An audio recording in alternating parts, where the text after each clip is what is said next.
Happy Sunday, everybody. Steve here, coming to you from Lakeland, Florida. That's where I'm at right now, sitting reserved for a couple days before I head home.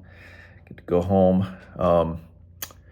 I was looking through Psalms. I've been reading through now Psalms, Psalms 11 specifically, and just that's what I love. I mean, I've read the Bible through I don't know how many times over the years. Since I became a Christian back in high school, and I've tried to read the Bible every day. So I mean, I've read a lot, but every time, I mean, God just is great. He reveals new things and shows new things, or gets me thinking about things.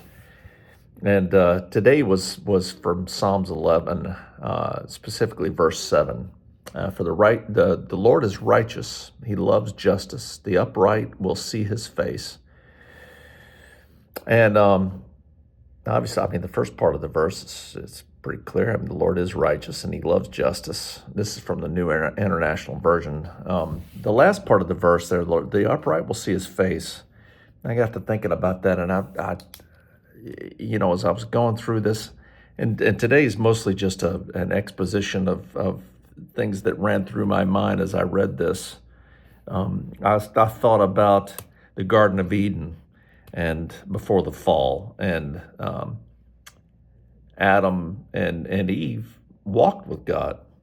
I mean, it said, because it talks about after they had eaten the fruit, they hid, and it said God was walking through the garden and called out to him. And I think that God said it was good. I think He was kind of walking around, enjoying the walk, enjoying the day, and He walked with Adam and Eve, and to be that kind of fellowship that we'll one day have again with God.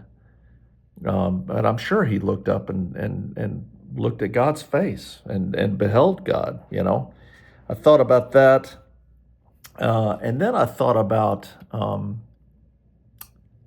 a servant, and I was sitting there thinking about it, going, and a lot of times, and in the Bible, where the subservient one or one that wanted to humble themselves would bow to the other person. Genesis 18, Abraham bowing to the three angels that God sent to him to talk to him. In 19, Lot bowed to the two angels.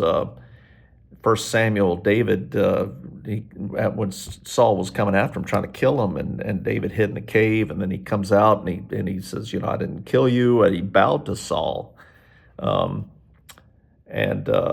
Daniel, chapter 10, Daniel bowing to the angel, as all these things are being revealed to him. And in Matthew, the wise men bowed to Jesus, and I think about that. I think about a servant bowing their face and not looking up, humbling themselves, and that verse. Then thinking about that and under that context, and the upright will see His face, and how God lifts us up and brings us up, and then we'll look at His face and behold Him and see Him and be honored to see Him. I think about that. I talked before about Moses and Exodus 33, wanted to see God.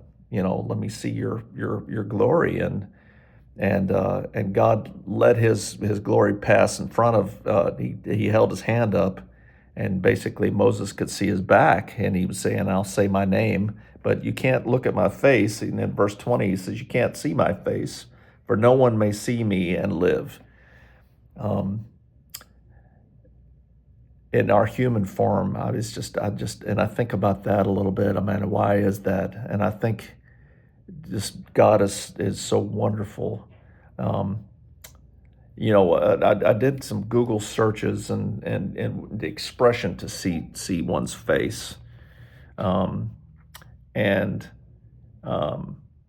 what does that mean? I mean, it's basically seeing all of a person in the inner essence, and um, you know to see God's face is coming close to God, knowing and walking with God.